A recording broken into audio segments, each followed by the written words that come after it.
খাবলৈ ভাল নে খোৱা খাব লাগিবই ন হেল্থৰ কাৰণে ভাল মাক কথা এটা সুধো সোধা যোনবোৰ টেষ্টি নহয় সেইবোৰ কেলে হেল্ডি আৰু যোনবোৰ হেৰি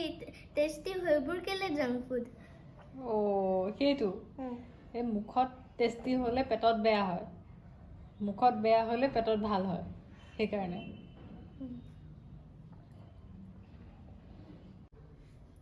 এতিয়া এয়া আয়ুষ্মানলৈ হালধিৰ ৰস উলিয়াইছোঁ অলপমান গাখীৰ দি দিছোঁ আৰু অলপমান সানি দিছোঁ এইখিনি হালধিৰ ৰস তাক খাবলৈ দিম এতিয়া আৰু অলপ আগত ৰাতিপুৱা শুই উঠিয়ে তাক মই কুহুমীয়া পানী এগিলাচ খাবলৈ দিওঁ সেই গিলাচ খোৱাৰ 10 মিনিটমানৰ পাছত এতিয়া এয়া দিম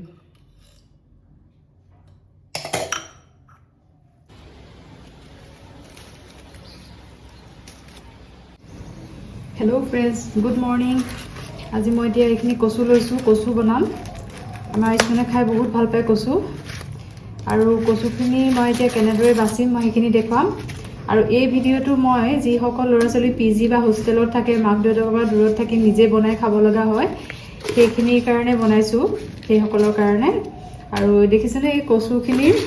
আগটো মই কেনেদৰে কাটি দিছোঁ প্ৰত্যেকটো কচু পাতৰ আগটোৰ জোংকণ কাটি পেলাই দিছোঁ পেলাই মই ইয়াত থ'ম এই পলিথিনটোত থৈছোঁ কাৰণ কচুৰ চেকা লাগে কাপোৰত লাগিলেও চেকা লাগিব য'তে থয় কচুৰ চেকা বৰ বেয়া চেকা এটা আছে ক'লা হৈ যায় এই আগটো দেখিছেনে গুচাই লৈছোঁ প্ৰত্যেকটো আগ এইদৰে ছিঙি দিছোঁ আমাৰ আগত মাহঁতে কয় এই কচুৰ আগত হেনো এইকণত মৰা মানুহৰ জীৱ থাকে সেইকাৰণে সেইটো কিমান দূৰ সত্যাসত্য নাজানো আৰু এইদৰে আমি নিয়মখিনি পালন কৰি আহিছোঁ সেইখিনি আপোনালোককো দেখুৱাইছোঁ গতিকে প্ৰত্যেকটো পাত আমি এইদৰে আগটো ছিঙি দিছোঁ এই গোটেইখিনি বাছি হোৱাৰ পাছত আমি অলপমান নিমখ লৈ কচুখিনি ধুই ল'ম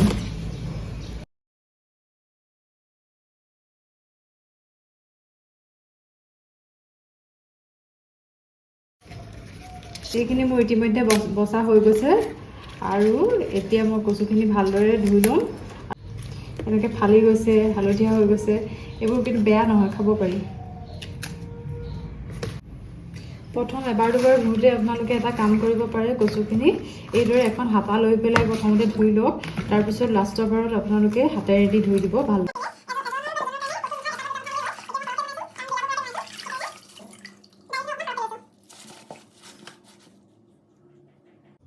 এতিয়া মই এটা এপোৱা ধৰা গিলাচ লৈছোঁ এপোৱা ধৰা মানে নৰ্মেল আমি পানী খোৱা গিলাচটো আৰু তাৰ জোখেৰে 2 গিলাচ পানী দিম মানে আধা লিটাৰ পানী দিম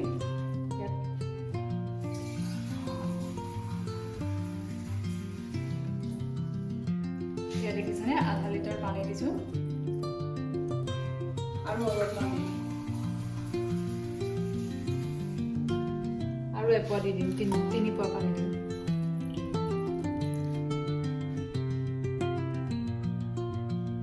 এতিয়া ইয়াত আন্দাজমতে নিমখ হালধি দি লওঁ অলপমান কমাই ল'ব মই সৰু চামুচখনে 2 চামুচ দিছোঁ অলপমান হালধি দি লৈছোঁ আন্দাজমতে হালধি দিব এতিয়া এই দাইলখিনি ভালদৰে ধুই ল'লোঁ দাইলখিনি দি দিম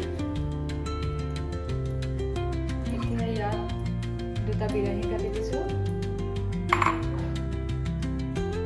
এতিয়া ইয়াত এটা জলকীয়া কাটি দিছোঁ আৰু এটা পিঁয়াজ কাটি দিম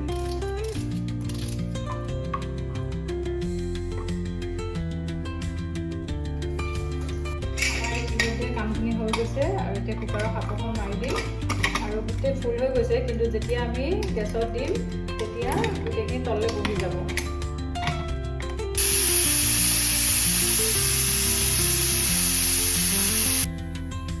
এতিয়া কচুখিনি 4-5টা চিটি মৰাই ল'ব মৰাৰ পিছত বাকীখিনি মই আপোনালোকক দেখুৱাই আছোঁ কিদৰে মই তেল মাৰোঁ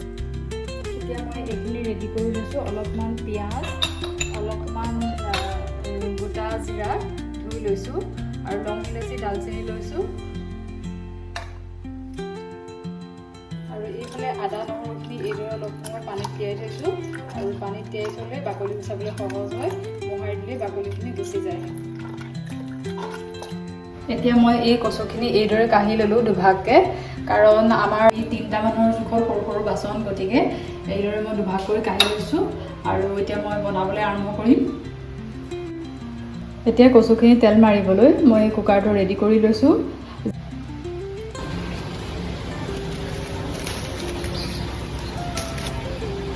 এতিয়া তেলত প্ৰথমতে তেজপাত দিম, তাৰপিছতে কাটি ৰখা পিঁয়াজখিনি দিম। এই পিঁয়াজখিনি ভালদৰে ফ্ৰাই হয় মানে মই নহৰু আদাখিনি ৰেডি কৰিম। নহৰুখিনি খুলি লওঁ। এতিয়া পিঁয়াজখিনি অলপ ফ্ৰাই হোৱাৰ পাছত নহৰুখিনি ইয়াতে এড কৰি দিম। এইদৰে পিঁয়াজ, নহৰু, তেজপাত, জিৰা, গোটা মছলা এইখিনি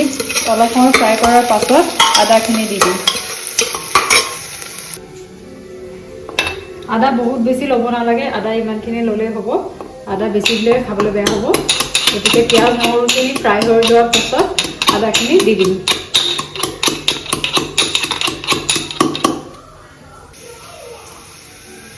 এতিয়া আদাখিনি ইয়াতে এড কৰি দিম। এতিয়া পিঁয়াজখিনি অলপ ফ্ৰাই হোৱাৰ পিছত আদা নহৰু ফ্ৰাই হোৱাৰ পিছত জালুকৰ গুড়ি অলপমান ইয়াতে এড কৰি দিম। এতিয়া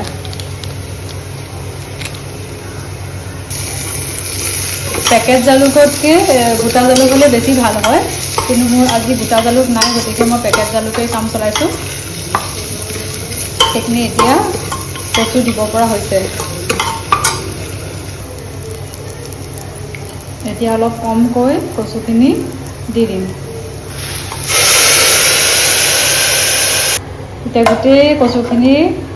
এড কৰি এইখিনি 5 মিনিটমান উতলিবলৈ দিম। তাৰপিছতে আমাৰ কচু খোৱাৰ উপযোগী হৈ যাব। এই যে মই কচুখিনি জ্বলা টেঙা দুইটা দি বনাইছোঁ, আদা নহৰু পিঁয়াজ চব দি বনাইছোঁ, গতিকে এইখিনি আঠখৰীয়া বুলি কয়, কচুৰ আঠখৰীয়া। আৰু আমাৰ ৰেডি হৈছে। 10 মিনিটছমান উতলিবলৈ দিব লাগিব, তাৰপিছতে আমি পৰিৱেশন